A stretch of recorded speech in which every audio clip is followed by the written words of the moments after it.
சொல்லாடுகளும் நிகழ்ச்சியிலே அவ்வப்போது தோன்றுகின்ற ஒரு காத்திரமான பேச்சாளர், அருமை நண்பர், கோப்பாய் ஆசிரிய பயிற்சி கலாசாலையினுடைய தமிழ்துறையினுடைய விரிவுரையாளர் அருமை நண்பர் பாலசண்முகன் அவர்கள். அற்புதமான சொற்பொழிவாளர், ஆன்மீகம் சார்ந்த கருத்துக்களிலே ஆழமாக கருத்துக்களை சொல்ல வல்லவர்.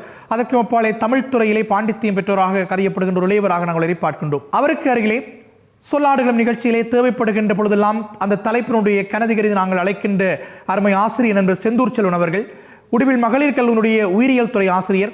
ஒரு ஆசிரியருக்குரிய மிடுக்கோடு அச்சமின்றி துணிவாக கருத்துக்களை பகிரவல்ல ஆளுமை திறன் கொண்டவராக நாங்கள் செந்தூர் செல்வனை பார்ப்பதுண்டு. அவர் நம்மோடு இருக்கின்றார்.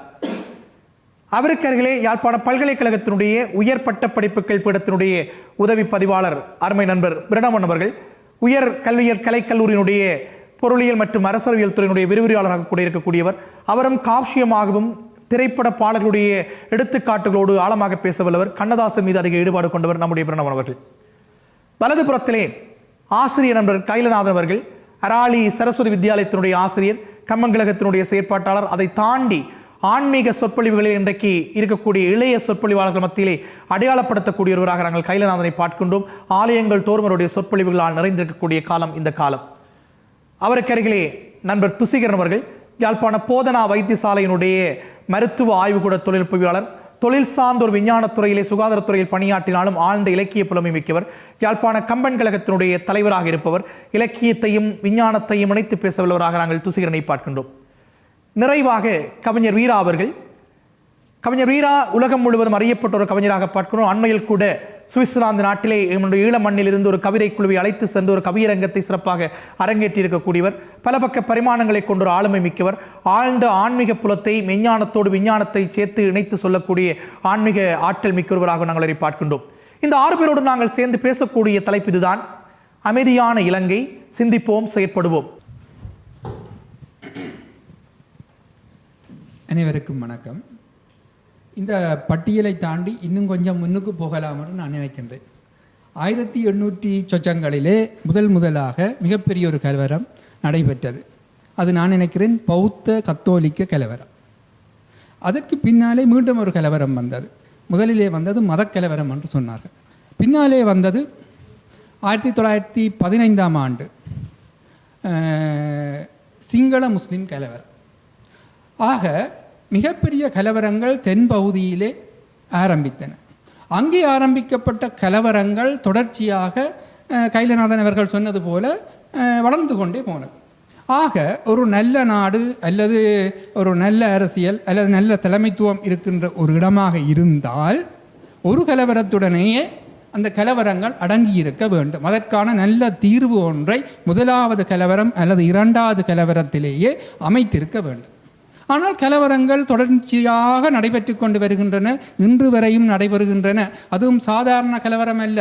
இனம் மதம் என்கின்றது மிகப்பெரிய ஒரு கலவரத்தினுடைய அடையாளம். மாணவர்களுக்கிடையே கலவரம் பெறலாம், அல்லது நிறுவனங்களுக்கிடையே கலவரம் பெறலாம், தொழிலதிபர்களுக்கிடையே கலவரம் பெறலாம். ஆனால் மதக்கலவரம், இனக்கலவரம் என்பது ஒரு நாட்டினுடைய மிகவும் பெரிய அதில் துசிரன் நீங்கள் சொல்கிற இடத்துல எனக்கு ஒரு ஞாபகம் தான். இப்போ கடந்த வாரம் நடந்த சொல்லாடுகளத்திலே கொழும்பு ஜெயவர்த்தனோர் பல்கலைக்கழகத்தோட மாணவன் பேசுகிற பொழுது பல்கலைக்கழகங்களை ஆரம்பிப்பதற்குரிய சிக்கல்களை குறித்து பேசினான். அவன் ஆழமாக ஒரு விடயத்தை சொன்னான். பல்கலைக்கழகங்களை ஆரம்பிப்பதிலே மாணவருடைய பாதுகாப்பு நிலைக்கு அப்பாலே பல்கலைக்கழகங்களில் வெவ்வேறு சித்தாந்தங்களை கொண்ட மாணவர்கள் இருப்பார்கள். அந்த கட்டளமை பருவத்தை தாண்டி அந்த பருவத்தில் இருக்கக்கூடிய பிள்ளைகள் அவர்கள் ஒன்று கூடுகிற பொழுது அங்கு ஒரு கலவரம் வந்துவிடுமோ என்ற அச்சம் கூட சில பல்கலைக்கழகங்களை ஆரம்பிப்பதில் இந்த விடயம் தொடர்பாக சில தொய்வு நிலைகள் இருக்கிறது, அங்கே ஒரு அந்த பயம் இருக்கிறதாக சொன்னார்கள். நீங்கள் சொன்னது போல அந்த கழகங்களுக்கு கூட இது வழி செய்து விடுமோ என்ற அச்சம் கூட இருக்கிறது இன்றைக்கு நாட்டிலே. இலங்கை மட்டுமல்ல, எத்தனையோ நாடுகள் பல மதங்களை பல இனங்களை கொண்ட நாடுகள் இருக்கின்றன. சுவிட்சர்லாந்தில் கூட பல இனங்கள், ஜெர்மனியில் கூட பல இனங்கள், பல மொழிகளை பேசுகிற மக்கள் இருக்கிறார்கள். ஆனால் அங்கே வளர்ச்சியடைந்த நாடுகளிலே இனக்கலவரங்களோ மதக்கலவரங்களோ வருவது மிகவும் குறைவு. வந்தால் அதற்குரிய சரியான ஒரு தீர்வை எடுத்து விடுவார்கள். அது அவர்களுடைய வளர்ச்சிக்கு மிகப்பெரிய ஒரு காத்திரமான பங்களிப்பை செய்தது. ஆனால் இங்கே கலவரங்களை வளர்த்து விடுபவர்கள் தான் இருக்கிறார்கள்.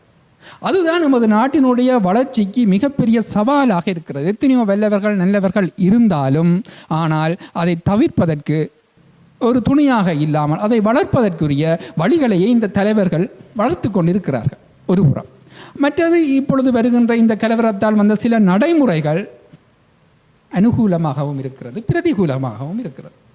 அனுகூலங்களாக இருக்கின்றவையை பார்த்தால் அது நமக்கு தேவையானது போலத்தான் படுகிறது. பாடசாலைகளிலே இன்று நடைபெறுகின்ற சோதனைகள் எமது வாழ்விலே எமது மாணவர்களுக்கு ஏற்படுகின்ற சோதனைகளை தடுக்கின்ற ஒரு சோதனைகளாக இருக்கின்றன. அண்மையிலே ஒரு யாழ் நகரிலே இருக்கிற பிரபல பாடசாலைக்கு முன்னாலே மாணவர்களை கூட்டிக் கொண்டு வருவார்கள், கூட்டிக் கொண்டு செல்வார்கள். அப்படி செல்வதற்கு கூடியிருந்த பெற்றோர்கள் கதைத்த சம்பாசனையை பார்க்கின்ற பொழுது இந்த பாடசாலைக்கு இந்த ஒரு கட்டுமானம் தேவை என்று சொன்னார்கள். ஏனென்றால் அங்கே பல விடயங்கள் வந்து போவதாக பேசப்படுகின்றது. இப்பொழுது அந்த பாடசாலை அமைதியான சூழலில் இருக்கிறது. ஏனென்றால் பாடசாலை தலைமைத்துவம் கூட அதற்கு பொருத்தமானதாக இல்லை. மாணவர்களை சரியான முறையில் வழிநடத்துவதற்கு கட்டுப்படுத்துவதற்கு பொருத்தமானதாக இல்லாத போது இதுதான் சரி என்று படுகின்றது.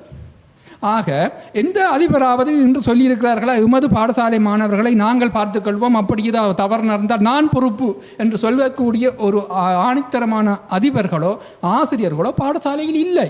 எந்த பாடசாலை அதிபரும் ஒரு போலீஸோ ஒரு இராணுவமோ வர வேண்டாம் என்று சொல்லவில்லை, நாம் பார்த்துக்கொள்வோம் என்று சொல்லவில்லை. ஆக அந்த பாடசாலையை கட்டுப்படுத்த முடியாத அளவுக்கு அங்கே பிரச்சனைகள் இருக்கின்றது, வளர்ந்திருக்கிறது. எத்தனையோ குழுக்கள் வந்திருக்கிறது. போதை வஸ்து பாவனையிலே இருந்து வாள்கள் கூட பாடசாலைகளில் இருந்து எடுத்திருக்கிறார்கள். இடையில கொடுக்கிறதுக்கு மன்னிக்க வேணும், குறையில்லை. ஒரு விஷயம் பகிர்ந்து கொள்ளலாம். நீங்கள் பகிர்ந்து கொண்ட இந்த விஷயத்தில் ஒரு சின்ன கருத்து வேற்றுமை. ஒரு பாடசாலையில் சர்வசாதாரணமாக ஒரு தேசிய பாடசாலையாக இருந்தால் ஏறத்தாழ 1800க்கு மேலே 2000 அளவிலான மாணவர்களை கொண்டது. 2000 அளவிலான மாணவர்களை கொண்ட சாதாரண தரத்தில் உயர்தரத்தில் 200-250க்கு மேற்பட்ட மாணவர்களை கொண்ட பாடசாலைக்கு ஒரு அதிபர் 100% பாதுகாப்புக்குரிய ரெஸ்பான்ஸை தான் எடுக்கிறதுன்றது சாத்தியம் இல்லை. ரெண்டாவது விஷயம், இதில் ஒரு நன்மை நடக்குது. நான் சொன்ன பிறகு நீங்கள் ஏற்றுக்கொள்வீங்கன்னு நினைக்கிறேன். இவ்வளவு காலமும் யாழ்ப்பாணத்தில் பாடசாலை மாணவர்களிடத்தில் போதையின் ஆதிக்கம் கடுமையாக இருந்தது. குண்டை சோதிக்கிறவண்டு வாசலில் போலீஸ் மாமி நின்ற பிறகு மாணவர்களுடைய பாட புத்தகத்துக்கு பேக்கில் புத்தகம் அல்லது கொப்பி இருக்குதோ இல்லையோ நிச்சயமாக போதைப் பொருள் நின்று விட்டது. ஆகவே அதைத்தான் அவர் பூடகமாக சொன்னார். கிடைத்திருக்கிறது. மற்றது, இலங்கை அரசாங்கத்தினுடைய இந்த நாட்டினுடைய இறையாண்மைக்குட்பட்ட ஏகாதிபத்தியத்துக்குட்பட்ட பாதுகாப்பு அமைச்சர் இந்த நாட்டினுடைய முதலாவது குடிமகன். அவரே நாட்டுக்கு நான் பொறுப்பு, நீ குண்டு வெடிக்காது என்று சொல்ல முடியவில்லை. எப்படி ஒரு சாதாரண கல்வித்துறை சார்ந்த அதிபரால் எந்த பள்ளிக்கூடத்தில் குண்டு வெடிக்காது நான் பொறுப்பு என்று சொல்ல முடியும்? ரெண்டாவது விஷயம், அதிகாரத்தில் உள்ளவர்களுக்குள்ள நிறைய உட்பூசல் இருக்குது. சந்தர்ப்பத்தை பயன்படுத்தி எதை எவ்வாறு குட்டி முந்தலாம் என்கிற திட்டங்கள் உள்நோக்கங்கள் இருக்குது. இந்த நிலைமையில் கல்வித்துறை சார்ந்த ஒரு அதிகாரி ஒரு திணைக்களத்தையோ பள்ளிக்கூடத்தையோ நான் பொறுப்பெடுக்கிறேன் என்று சொல்கிறது சவாலானதாக இருக்கும் என்பது என்னுடைய தாழ்மையான கருத்து. நன்றி பாலசண்முகன். இதற்கு முன்னர் பல பாடசாலைகள் சில வருடங்களுக்கு முன்னர் பல பாடசாலைகளில் இருந்த அதிபர்கள் இந்த சவாலை எடுத்து செய்திருக்கிறார்கள். யுத்த காலத்திலே சாதாரணமான மாணவர்கள் மத்தியிலே எத்தனையோ ஆயுதங்கள், எத்தனையோ குண்டுகள் எல்லாம் பிளங்கக்கூடிய ஒரு சாத்தியக்கூறு இருந்த காலங்களிலே அப்போது இருந்த அதிபர்கள் இந்த சவாலை ஏற்றிருக்கிறார்கள். ஆக அதிபர்களில் எத்தனையோ அதிகாரிகள் ஆற்றல் மிக்க அதிகாரிகளாக இருந்தால் அதை ஏற்று. நீங்கள் சொல்வது எல்லோருக்கும் இந்த சந்தேகம் உண்டு. ஒரு பல்கலைக்கழக சமூகத்தை சார்ந்த அடிப்படை எனக்கு வந்து சந்தேகம் உண்டு. மிக நெருக்கடியான சூழ்நிலை. பல்கலைக்கழகத்துக்குள்ளே ஆயுதங்கள் இருக்கலாம் அல்லது இருந்தது அந்த காலப்பகுதியில் கூட அந்த பிரச்சனை இருந்தது. அதில் ஒரு அந்த காலத்தில் ஒரு ஒழுக்க விழுமியம் இருந்தது. ஒரு பொதுமக்கள் கூடுகின்ற இடங்களிலே குண்டுகள் வெடிக்காது என்கின்ற ஒரு நம்பிக்கை இருந்தது. பாடசாலைகளுக்குள்ளே ஆயுதங்கள் இருக்கலாம், அங்கே வெடிக்காது என்கின்ற நம்பிக்கை இருந்தது. ஆனால் இன்றைக்கு அந்த நம்பிக்கை இல்லாத ஒரு அந்த அவநம்பிக்கையினம் தான் எல்லாவற்றையுமே சோதிக்கும் நிலைக்கு நம்மை கொண்டு போய் அந்த கட்டுமானம் அந்தந்த பாடசாலையில் இருக்கிற அந்தந்த கட்டுமானங்கள், அந்தந்த நிறுவனங்களில் இருக்கிற அந்தந்த கட்டுமானங்கள் தகர்க்கப்பட்டிருக்கின்றன. அந்த கட்டுமானங்களை ஏற்படுத்தக்கூடிய நிறுவன தலைவர்கள் இன்று இல்லை. அது நாடாகவும் இருக்கலாம், சிறிய ஒரு நிறுவனமாகவும் இருக்கலாம். கட்டுமானம் தகர்ந்து விட்டது. அந்த கட்டுமானத்தை தகர்ப்பதற்கு எமது தலைவர்கள் தான் காரணமாகி விட்டார்கள். ஆக நல்ல தலைவர்கள், எனது கருத்து என்னென்னா, நல்ல தலைவர்கள் எது கண்டாலும் ஒரு நல்ல தலைவர்கள் இல்லை. அந்த நல்ல தலைவர்கள் இருந்தால் இந்த நாட்டினுடைய சுபீட்சம் கிடைக்கும் என்பது எனது தாழ்மையான கருத்து.